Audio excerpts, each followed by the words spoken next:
আজকে না রান্না করার জন্য মনই চাইছে না। গতকালকে মানে সোমবার শিবরাত্রির পরের দিন আমরা কিন্তু মাছের ঝোল ভাত খেয়েছি, আর মাছের 3টে অংশ পড়েছিল, মানে 3টে টুকরো।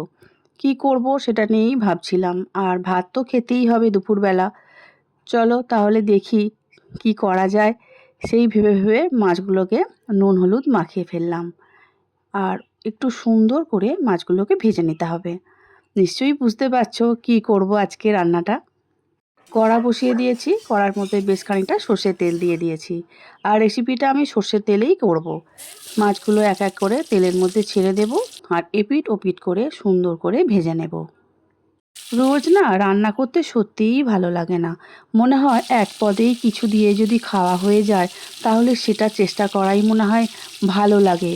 আমাদের মতো গৃহিণীরা সত্যিই রান্না করে করে এক একটা সময় আছে ক্লান্ত বোধ করি আমরা। একদিকে উপোস, আর একদিকে উপোসের রান্না বান্না করা, ঠাকুরের জল ঢালা, জোগাড় করা, এইসব করতে করতে শিবরাত্রির পরের দিনকে আমরা একটু ক্লান্ত হয়েই পড়ি। তখন দুটো দিন একটু টাল সামলাতে লাগে। সেই জন্য আমিও ভাবলাম আজকে যে মাছের টুকরোগুলো আছে, এই 3 পিস মাছ দিয়ে কেন একটু ভর্তা বানিয়ে ফেলি, তাহলে ভাতটা খেতেও মজা হবে, আর সেরকম কেউ অবজেকশানও করবে না আজকে যে আজকে রান্নাটা ভালো হয়নি। চলো তোমাদের সঙ্গে গল্প করতে করতে আমার মাছগুলো কিন্তু ভাজা হয়ে গেছে, আর একটা প্লেটের মধ্যে তুলে নিয়েছি। এবারে একটু শুকনো লঙ্কা ভেজে নেব, সেই জন্য কড়ার মধ্যে একটু তেল দিয়ে দিচ্ছি। আমি এখানে একটু বেশি করেই শুকনো লঙ্কা দিচ্ছি, আমার লাগবে দুটো, কিন্তু দিচ্ছি অনেকটা, কারণ আমার প্রয়োজন অনুযায়ী আমি একটু বেশি করে করে রেখে দিই। যখন কোনো সময় কাজে লাগে সেই জন্য আমি একটু এক্সট্রা করে শুকনো লঙ্কা ভেজে রেখে দিচ্ছি। আর একটা বাটির মধ্যে এবারে তুলে নিচ্ছি। নমস্কার বন্ধুরা, যে সকল বন্ধুরা এই মুহূর্তে আমার ভিডিও দেখছো, যদি সাবস্ক্রাইব করা না হয়ে থাকে প্লিজ সাবস্ক্রাইব করে শ্রাবণীর পাকঘর চ্যানেলের পাশে থেকে যাওয়ার অনুরোধ রইল। পাশে থাকা বেলটা অবশ্যই প্রেস করে দিও, তাতে যখনই কোনো নতুন রান্না ছাড়বো সবার আগে তোমাদের কাছেই পৌঁছে যাব। আর ফেসবুক পেজ থেকে দেখছো বন্ধুরা, প্লিজ পেজটিকে ফলো করে দিও। এখন আমি মাছগুলোকে একটু ঠান্ডা করব, আর তার জন্য কাঁটাগুলোকে ছাড়িয়ে নিতে হবে। চামচ দিয়ে ভালো করে একটু ভেঙে দিচ্ছি, কারণ এখন তো খুবই গরম, হাত দেওয়া যাবে না।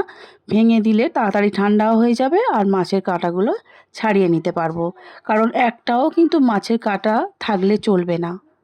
মাছটা ততক্ষণ ঠান্ডা হতে থাক। তারপরে এদিকে আমি তেল দিয়ে দিয়েছি ফ্রাই প্যানের মধ্যে, একটু শুকনো লঙ্কা দিয়েছি, যে কাঁচা লঙ্কাগুলো শুকনো হয়ে যায় সেই শুকনো লঙ্কা দিয়েছি, অনেকগুলো রসুন আর কয়েকটা কাঁচা লঙ্কা, গন্ধটা ভালো লাগে সেই জন্য দিয়েছি। এবারে এটা একটু ভালো করে ভেজে নেব। আর দুটো বড় সাইজের পেঁয়াজ খুব ছোট ছোট করে সরু সরু করে কেটে রেখেছি, সেই পেঁয়াজের কুচিগুলো এবারে রসুনের মধ্যে দিয়ে দেব, আর খুব ভালো করে কিন্তু ভেজে নিতে হবে। পেঁয়াজ আর রসুন যত ভালো করে ভাজা হবে এই ভর্তার টেস্ট কিন্তু অনেকটাই দ্বিগুণ হয়ে যায়। পেঁয়াজটা একটু নরম হতে থাক, মানে ভাজা হতে থাক, ততক্ষণ আমি মাছগুলো ছাড়িয়ে নিয়ে ফিরে আসব, কারণ মাছগুলো ছাড়াতে একটু সময় লাগবে। শুধু তো আর মাছের ভর্তা করলে হবে না, এখন মনে হচ্ছে একটু ডাল আর একটু ভাতের মধ্যে আলু দিয়ে দিলে ভালোই হবে। কি বলো? কর্তামশাইকে তো আর শুধু ভর্তা দিয়ে খেতে দেওয়া যায় না। এখন আবার ভাবছি সেটা একটু করেই নিই। এদিকে পেঁয়াজটা খুব ভালো করে ভাজা হয়ে গেছে, মাছও আমাদের ছাড়ানো হয়ে গেছে, প্লেটের মধ্যে তুলে নিচ্ছি। আর এবারে একটা ছোট কাঁচা পেঁয়াজ আমি ছোট ছোট করে কেটে আলাদা করে রেখে দিয়েছিলাম, টেস্টটা ভালো হওয়ার জন্য ওপর দিয়ে ছড়িয়ে দিচ্ছি, আর দিয়ে দিলাম অল্প একটু ধনেপাতার কুচি। ব্যাস, সব কিছু দিয়ে একেবারে ভালো করে চেপে চেপে কিন্তু মেখে নিতে হবে। প্রথমে যেটা আমার মাখানো হয়ে গেছে তার ওপর দিয়ে আমি কাঁচা পেঁয়াজ আর ধনেপাতাটা দিয়ে দিয়েছি, আবারও একটু পেঁয়াজ দিয়ে ভালো করে মাখিয়ে নিচ্ছি।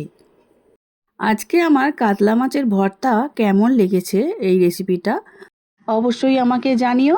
আর তোমরা বন্ধুরা কে কে খেতে ভালোবাসো সেটা কিন্তু অবশ্যই আমাকে জানিও। আমাদের বাড়িতে এইরকমভাবে কাতলা মাছের ভর্তা বানালে সবাই কিন্তু খেতে খুবই ভালোবাসে।